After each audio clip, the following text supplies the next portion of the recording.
Stranger Things Season 5 Evaluation. This high-priced very last run will have you standing on a chair, yelling with joy. Time's up for Stranger Matters. The fifth and remaining season arrives nearly 3.5 years after a fourth run that felt like a finale, not least as it regarded the children had grown up.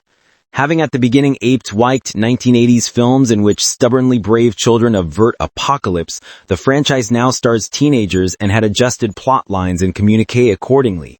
Existence trainings have been discovered. Selves were located. Adolescent anxieties, as personified by using Vecna, the narky telekinetic tree guy who rules a parallel dimension adjoining to the humdrum town of Hawkins, Indiana, have been put aside. However, Stranger Things now belatedly returns, with the called all visibly in their 20s. This is a problem. The entire point is that it's amusing to look at youngsters outrun monsters by pedaling quicker on their BMX bikes, or ignoring their mom calling them to dinner because they're in the basement with their school buddies, drawing up plans to bamboozle the America Army the use of pencils, bubblegum, and Dungeons & Dragons collectible figurines. If everybody looks old enough to have a studio rental and a shares portfolio, none of the above genuinely flies. The 4 new episodes, 3 more are coming for Christmas, with a further, truly final one at New Year's. Get around this via shrinking the Stranger Things world. We don't leave Hawkins until it's to go to Nightmare Mirror Metropolis, the Upside Down, or the Mind's Palace realm product of reminiscences that Vecna takes his sufferers to if he really desires to mess with them. Even Hawkins as a place hardly exists. Parent, moms, instructors, and the general population no longer appear until totally important. There's just the sinister government research facility, now heavily guarded by soldiers, in which all the trouble commenced, and the main group of characters scheming to break into the Upside Down and defeat Vecna for good.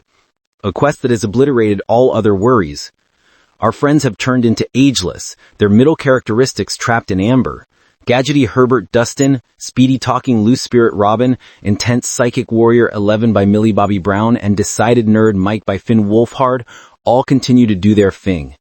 Buddies inclusive of Lucas, Caleb McLaughlin, and Jonathan Charlie Heaton, who have never seriously found their thing, are still welcomed along for the ride, as are the token adults in the group, Joyce and Hop, Winona Ryder, and David Harbour.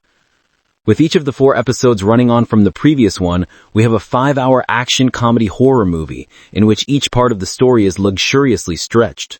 Episode 1 is all set up. Episode 4 is a solidly exciting 90 minutes of flame-throwing, bullet-dodging spectacle that makes precise use of what looks like a truly endless effects budget, and which culminates in a moment that will have enthusiasts standing on their chairs and hollering joyfully. Along the way, the gang set traps, crawl through tunnels, recruit spies, and fiddle with radios, encouraging and arguing with each other as they improvise their way out of every impossible situation, just as they always have. This year's reference points in lighting's composition or plot consist of The Exorcist, Home Alone, Back to the Future, Little Red Riding Hood, The Great Escape, Jurassic Park, and the cult 1985 French-Canadian animated film, The Peanut Butter Solution. But the overriding influence is Stranger Matters itself. It has effectively patchworked its own original style vibe, a formula that can be profitably rerun at least once again. And crucially, character development is not totally absent. Much of the action is driven by budding investigative journalist Nancy, who is triggered to find her inner fire when an older man pats her on the shoulder, calls her sweetheart, and tells her not to worry about hard adult things. Then there's the long-awaited blossoming of Will, who was Vecna's first victim in Season 1, Episode 1. As it succumbs to the instinct to quit by returning to the beginning, Stranger Matters opens Season 5 by revisiting that moment, then works to turn Will, who for ages has been a frustrating, light, baleful presence defined by his trauma, into the most important member of the ensemble. Will is secretly gay, which might be just another coming-of-age tribulation, but the writers and directors the Duffer Brothers have always treated their creations with more thought and sensitivity than you might expect a billion-dollar retro fantasy thriller to allow. Now, in Will, they find not just one more journey of self-discovery to embark on, but the show's most moving one of all. Stranger Matters really needs to switch off its boombox, hang up its catapults, and admit it's too old for these capers, but it's worth indulging it one last time.